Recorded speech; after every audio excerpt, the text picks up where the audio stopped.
Tired of retyping vendor details every time you add a similar supplier? Clone any vendor in Zoho Books with just 3 clicks. I'll show you exactly where to find the clone option and how to save the duplicate in under a minute.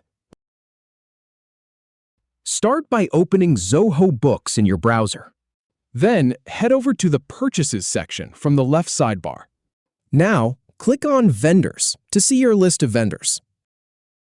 Select a vendor you want to clone, for example, Bobby AI. Click on the More button to reveal additional options. Then choose Clone from the drop-down menu. You'll be asked what to clone.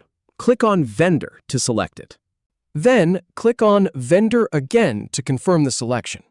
Click on Proceed to move forward with the cloning process. Now, click on Save to create the cloned vendor. If you need to adjust any details, click on Change Settings. Finally, click on Save to finish. That's it. You've cloned your vendor. If you have any feedback or if any info is inaccurate, please leave a comment below. We'll do our best to answer or redo the video if needed. Thanks for watching.